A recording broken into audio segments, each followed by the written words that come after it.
And that's why they call it Swedish Fish. What's going on, everybody? This is the Cover Band Confidential Podcast, the podcast for cover band musicians and band leaders to learn how to rock more and set glass. In Atlanta, Georgia, knowing the difference between Sweden and Switzerland, I am Adam Johnson. In Greensboro, North Carolina, not needing to, I'm Dan Ray. There was a bit of a false start when we did this recording because we got really excited because it turns out this week we were number 34 in music podcasts in Sweden. So that was really great. And then I made some sort of like Swiss cheese joke and had to stop myself. Yeah. To start from the beginning. Switzerland and Sweden's common. I mean, Americans, we don't know. Yeah, I mean, the flags are different. The flags are different. They're actually entirely separate countries. Well, yeah, but like they're not that similar other than like they both start with the same sound. Yeah, that's all it takes to confuse Americans about international geography. There's that, Are they both considered Nordic countries? I don't think Switzerland is. I think Switzerland is like Northern European, but I wouldn't say Nordic. Who's to say? Well, it's the Swedes and the Swiss, I guess, but coverbandconfidential@gmail.com. How wrong are we? Correct us on our sounding European geography. Well, I wanted, for anybody who is listening in Sweden, I just want to say tack. Yeah. Because that means thank you. Yes. In Swedish. So how's it going, man? Can't complain. We're single-digit days to leave for Disney, which is very exciting. You will recall the commercial from our youth about the little kid who's too excited to sleep. Yeah. Yeah, that's us. I played that for the child today, and she's like, that's me. She felt it totally. Oh, yeah. So that's where we're at. I guess you and I are going to try and record a bonus. Well, just put one in the can, an episode in the can, maybe tomorrow or something, so that we, all of our travels can be covered for our weekly stuff. But that's what's going on. I got some stuff to share when we get kind of into the meat. There's a big flu, RSV, COVID surge happening in the world, and we are absolutely refusing to let that get in the way of our travel plans. So we've been pretty hermity the last few weeks, and with between travel and stuff like that, we haven't had any band rehearsals, or it's been a pretty quiet January. Yeah. I was going to note that both of us sound much congested and miserable. I still have like a little bit of stuff in my throat, and I'm clearing my throat a lot and that kind of thing. Yeah. But I feel a ton better. Yeah, I'm definitely in the same boat. As far as, what's going on over here, we finally had the band meeting that we've been alluding to for the past couple of weeks. Yeah. It was super productive. We have some things that we want to prioritize, and it was just kind of good to talk through stuff that needed to, things we need to kind of lean into, things we need to kind of prioritize and move around. And so overall, it was super productive. Lots of actionable things. We're going to try and get more public shows, look at opportunities, and kind of adjust the lineup a bit more strategically. Yeah. So that we can kind of meet more price points. We've always offered it, but I think a lot of times people want to know your pricing, but they don't want to tell you their budget. Right. And a lot of times, like, you either get to an impasse or whatever.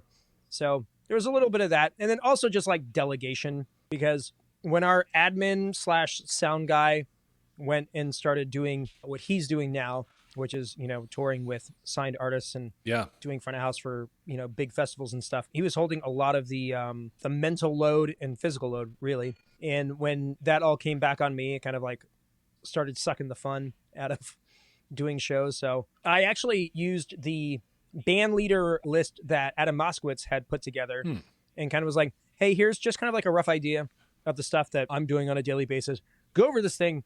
And if you see something that you're like, I think I could probably do that, just do it. And let me know so I can stop doing it. Yeah. Just kind of spread the workload around. Basically, they're telling me like, hey, we want to work harder because we want this thing to succeed. Yeah. And, it could be a scenario where I end up with a group of guys like the Pork Tornadoes who are super motivated and all are working towards the same goal. And it just magnifies the potential upside. So, we're going to give it a shot. Awesome. Feeling super good about it. That's good. So a couple of gear things. And I know like we're about to get up to our eyeballs in gear, but a couple of things crossed my desk this week that I just wanted to talk about. First things first, I want to talk about the NUX Mighty Plug, because this is a little doodad that I bought 2 or 3 years ago and totally forgot about. It was a part of a gift that I gave our eldest when he wanted to play bass. And so it's more or less a 1/4-inch headphone amp system. And it runs through Bluetooth, and there's a companion app on like your mobile device. But so the idea is it plugs into your guitar, and you plug your headphones into it, and that's all it is. Yep. Yeah. And it literally has been sitting in a drawer since my kid stopped playing bass. So because I was going to NAMM, I wanted to have some sort of mobile solution that I could test guitars if I wanted to or do some content. So I fished it out of his drawer, updated the firmware, and just started like playing with it. And I was incredibly impressed with this thing. The tones that I was able to pull out of it were awesome. It runs impulse responses. The amps sound fairly decent. And so I found like a clean tone and like a mid gain tone and like a super heavy gain tone. And for $75, like there's a newer version of this, but like it's fantastic. That's great. Anybody who's looking for something like that should get it. Yeah. So you'll run a line into your phone or something as you're taking video and be able to record the audio out of the guitar over top of whatever you're doing. Yeah, so my friends in Get Offset, which is another gear channel on YouTube. She goes by Guitar Bitch on TikTok. It's more of an inside joke about how terrible people are to her on the internet. Yeah. But she made a video about this kind of setup, and what she suggested was you get a Y connector on the headphone jack, and you just walk around with your in-ears kind of like just around you. And so you plug your in-ears into one side, and then you plug a little patch cable into your camera, or they've got those like portable microphone systems for cameras and phones and stuff. Yep. And that's what she uses to record demos and stuff like that. So I'm going to try a similar setup. That's cool. But yeah, the new X Mighty plug, these things rip. Love it. So another thing that happened this week is a company called Decibulz reached out to me and sent me a set of their curved earplugs. And these are kind of the universal earplug sets that I feel have been pretty popular recently. And they've gotten so much better compared to 10 years ago. Like these things are incredible. Absolutely. They're super lightweight. It barely feels like you're wearing them at all. It's 15 decibels of sound reduction, and they come in this really lovely brushed aluminum deal. And then there's also an accessory rubber case that you can put them in so that you can put them on a key ring. Nice. And they're awesome.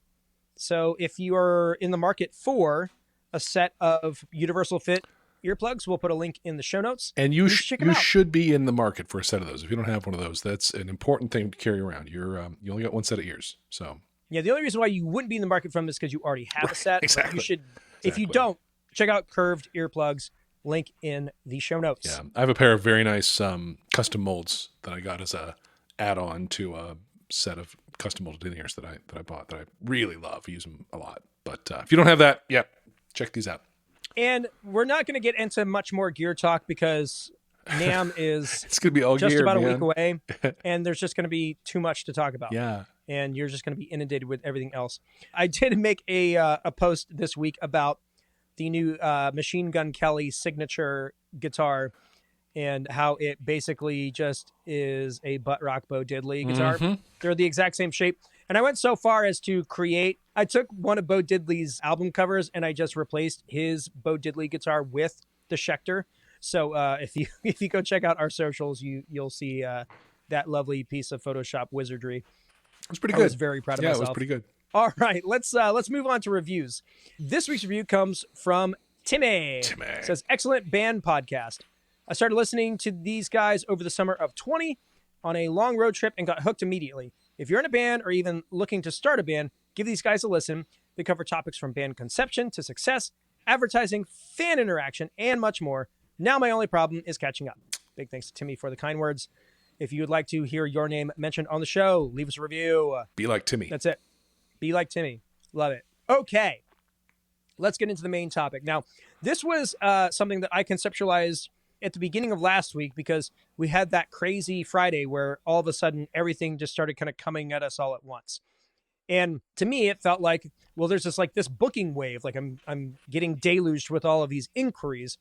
And I couldn't come up with the reason why it was happening, but I feel like at some point during the spring, kind of as the year gets ramped up, somebody kind of hits that wall where, business starts to consistently pick up and you're getting these inquiries and things kind of are moving and grooving. So sometimes you have control of it. Sometimes it just, it hits you when you're not expecting it. But we want to talk about what we can do to have more control over it. We are going to harness Mother Nature in this metaphor, I guess. And how do we initiate this wave? Yeah. Without affecting the moon too much. Right. Can the moon help you book gigs? Well, but the moon affects waves. I see. tides and I see. such. It's the metaphor once again. Tide goes in, tides go out. You can't explain that. It's like magnets. Exactly. So I think just to move on from that, one distinction I want to make about this, and I'm not sure we've ever really talked about this on the podcast, is the distinction between strategy and tactic. All right? Go on. So a strategy is a big picture. It's like the grand battle plan that you go into combat with, about how the overall philosophy is going to be implemented and what big themes are going to be, the things that drive the decisions we make. That's strategy. Tactic is like when, this is all derived from warfare, right? So we'll pull out of combat in a second, but it's a useful metaphor for now. Like tactic is like when the enemy does this, I do that. Tactic is very much squad based. It's local. It's immediate. Strategy is a bigger picture, and it's designed in advance. And both are really, really important in most anything that you do. I guess that's fair to say. So most of us, I was thinking about this topic this week and thinking about how we were going to tackle it. I think what I realized is that almost everything we've said about gig hunting and booking and whatnot has been tactical, and almost none of it has been strategic. So it was a really interesting opportunity to talk about gig hunting strategy. Those terms are often used poorly, interchangeably, but they really do mean different things. So if we've talked about my Saturday afternoon strategy, no, that's a tactic. All right. If we've used the wrong word about that, I apologize. The nuts and bolts of what's happening. Exactly. Including like what you carry with you and what you've, what your conversations you're ready to have and how you're ready to overcome objections, and all of that is tactics. So it's a really interesting thing to say, all right, well, if we're going to look at gig booking strategically from a cadence, it's more like once a year, once or twice a year. What do we look at? What do we think about when it's about positioning, when it's about relationships? What are the gig booking strategies that can create, kind of a once or twice a year booking wave? Because I certainly experience the same thing too. And as a bar band currently, it's the first time I've really experienced that. But this last year, we put enough value out into the venues that we've been at that I got reached out to by 3 of them in the first 2 weeks of the year to say, hey, I'm starting to book. Can we talk? They reached to me. I didn't talk to them, right? But it reveals a couple of things. It reveals, first of all, that there is a certain seasonality to bookings. I think that venues get past the new year and they start to look at the first half of the year. That was certainly my experience. I've had now conversations with 3 of the venues I'm at, and they're all kind of looking at bookings through like July, August, that kind of thing. And I have stuff on the calendar now that I did not have, last time we spoke, through August. I'm not full, but I got dates for both solo, karaoke, trivia, and band. Another thing that happened, so one of the places we've been playing is a really small bar with a really big and good patio. Okay. And so several times we've been booked. Actually, last quarter of last year, we were booked as a band to play the patio twice at least, and weather messed us up. So we turned it into a solo gig. One night we turned it into, brought my drummer Charlie on a cajon, and we did it as a guitar and cajon night. And that proved a case that we could stand up an offering that is scaled down, works inside, feels a little like more than just a guy with a guitar. It's like almost a band. Commands a little bit more money. And so that was a part of my strategy going into this year is I know that I can scale my offering both to the physical setup, the finances of the venue, and availability of my people. So that was all good too. I think it really is a good thing to note that people are going to start booking the first half of the year in January, second half of the year in like probably May, April. I will tell you, in my last conversation with the person at that venue, that small venue, I had this flash of genius. We got to August and she was like, all right, that's about as far as I'm looking. We had 2 or 3 dates a month through August. And I don't know where it came from, but somewhere from the back of my brain, this moment of brilliance happened. And I said, great, let me put a date on my calendar for me to reach out to you about the second half of the year. When would be a good time for me to do that? She said, oh, yeah, totally. Yeah, 100%. Yeah, call me like end of May about that. Great, will do. Right? So that's on my calendar now. It's on my band calendar. Reach out to Village Beverage to find out about second half of the year. And if you take nothing from this episode, just like write that down. Yeah. We'll wait. Yeah. Go ahead and put that down. So that's a great idea. I guess the other thing strategically is I've now delivered value in these venues enough times. I'm reliable enough for them that they know that they want me. They know that they're reaching out to me. right? Which is a first, kind of a first in my my career, frankly. It's not that it's never happened before, but not at this scale. It makes me wonder if there's something macro changing in the environment. I wonder if they're looking for players now in a way that they didn't used to be. I wonder if performers have shaken out because of the last couple of years being down from the post-COVID explosion. I don't know. Those are the sorts of things I'm thinking about right now in terms of like booking wave and strategy and big picture for coming into this year. So what are the things that we as band leaders, as musicians, have in our arsenal that we can implement? Yeah. Things that we can take advantage of, things that we can use to get that energy back to us and converting that into more shows or more bookings. Well, one is reliability at turnout, right? Having bodies come to your show pretty frequently. And that takes a whole marketing engine, right? Yep. For me, I have found my mailing list to be the most valuable piece of that. I have, my mailing list is now in the several hundred kind of count. And I've done a lot of things to pump those numbers to sell the mailing list as part of what I'm doing in my show. But I think that's, when I say I've got a track record of reliability, that's what I'm talking about. It's the butts in seats, the drinkers who show up. Right. That is the gig. Any other idea you might have about what the gig is an illusion. And so that takes you're way stronger on the social media than I am. I don't know anyone else in my market or maybe even in the Patreon community who's had the kind of success I've had with mailing list. But I think everybody should be doing that. I think it's really important. Those are kind of my thoughts about that. Yeah. So the mailing list thing, I think, is really it's the only channel that you have 100% control over. That's right. Because everything else is kind of dependent on algorithms, whatever the platform, the platform is willing to deliver. Yeah, there's an algorithm intermediating your access to your people. Yeah. Versus like, I just drop in your mailbox. You might delete me, but there I am. Yep. So right after we got that crazy Friday, that next Monday, I sent just kind of a now booking alert to our email list, and the stats on it were pretty incredible. We're looking at, it got delivered to 387 people and 148 opened it. So 40-ish%. Great. Which is pretty stinking good. Yeah. And the thing that I'm starting to realize is that there are certain weekends that people are already kind of targeting, and that's what we keep getting. We keep getting emails about. I have 4 floating dates out right now for March 16th. Everybody wants March 16th. Why? It's around St. Patrick's Day. I see. So if you haven't gotten inquiries about March 16th, be on the lookout because they're coming, I think. Okay. Because we currently have 4. I have a contract out for one. I'm trying to chase the other ones down to see if there's a way that I can maybe fill them with some friends acts or whatever. But we're still trying to figure out how to make the rest of that work. Cool. So yeah, something to think about. So mailing list, social media, and this is something, talking about social media, there's 2 ways that you can influence people to get these gigs coming back to you.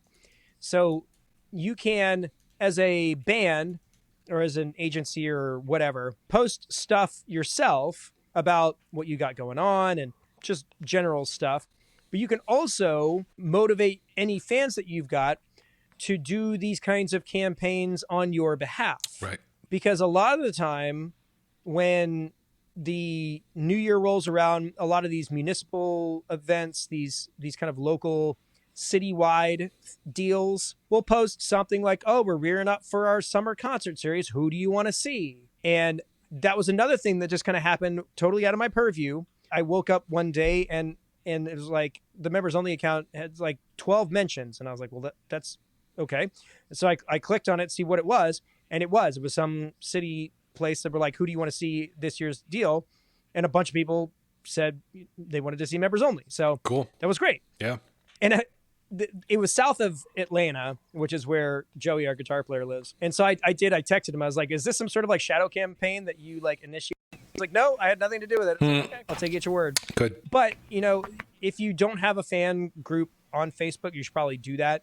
And you can leverage your fan base to kind of help spread awareness for these kinds of events to get some bookings your way. Yeah, and that's true for all kinds of things. My regulars for acoustic and karaoke and whatnot are great at adding volume to my Facebook events about those sorts of things. So yeah, it's just a really important avenue. And then, you already touched on it, but like gig hunting, I think is FaceTime. Yeah. Getting out there and like just spanking the planks. Nothing like it. Shaking hands and all of that stuff. So there's a lot of ways of going about it, and there's no right way or wrong way. I think it's probably some sort of alchemy of these three things. And there's probably a couple of other things that we just aren't thinking of. And I was trying to see if anybody in the community had any suggestions or tips and tricks, but it seems like they're all kind of basically doing versions of what we're talking about. Yeah. So I guess through trial and error, we have landed on the correct methodology. Or if there's a better one, people are keeping it a secret. Yeah. All the proprietary information, it's just not out there. Yeah. No. And I mean, there's also like paid ads and stuff. You could boost a now booking thing with some money behind it to get in front of more eyeballs. True. There's all different ways of doing it. Targeting that would be tricky, right? Because you want corporate and event bookers and bar owners. I don't know. It'd be an interesting thing to try. Oh no, it's super tricky. Like I don't know if that would necessarily be the way to do it, but like hypothetically, because it's not hypothetical. I've done this before. You can set up ads to target people who recently changed their relationship status from in a relationship to engaged. Yeah. Yeah. And then they just get inundated with wedding band stuff. Yeah. So there's a lot of ways that you can target folks. It just kind of depends on who you're trying to target. Yep. Something to think about.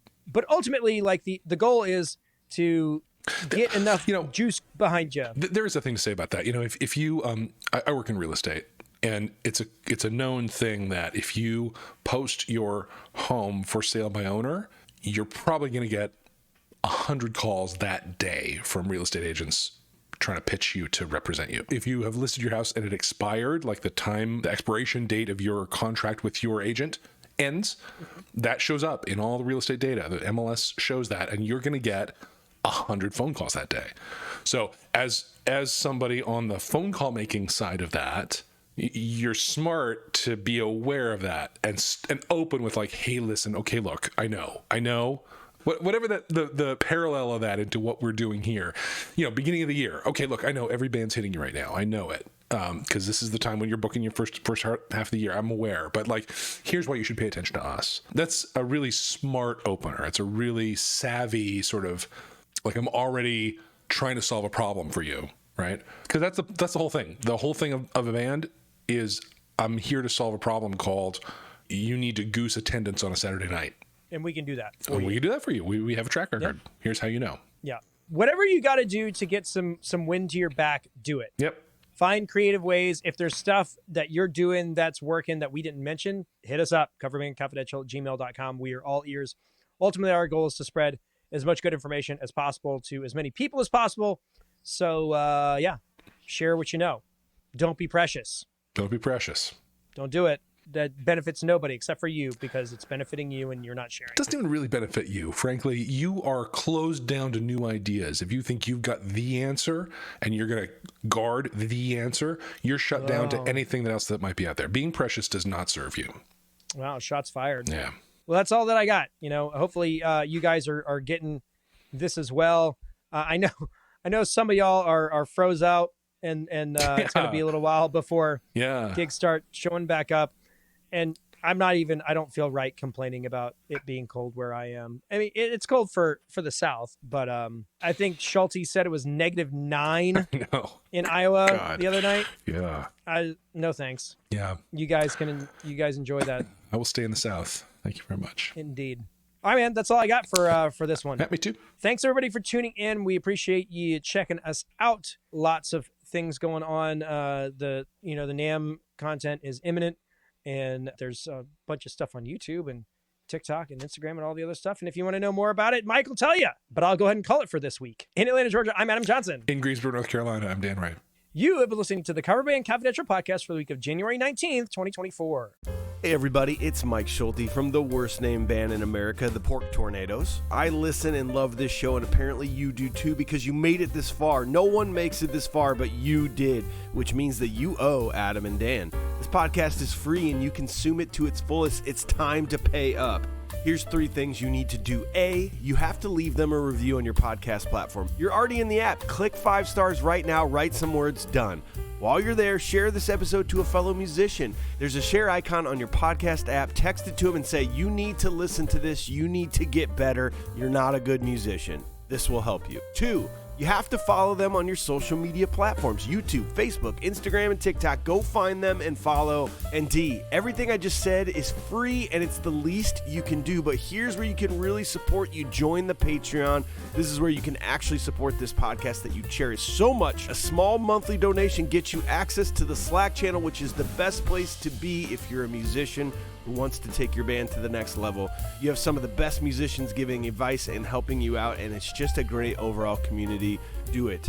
I'm serious. Do it now. Do all these things, or else the Pork Tornadoes will come to your town, book a show the same night as your band at a different bar. I'm serious. We'll do it.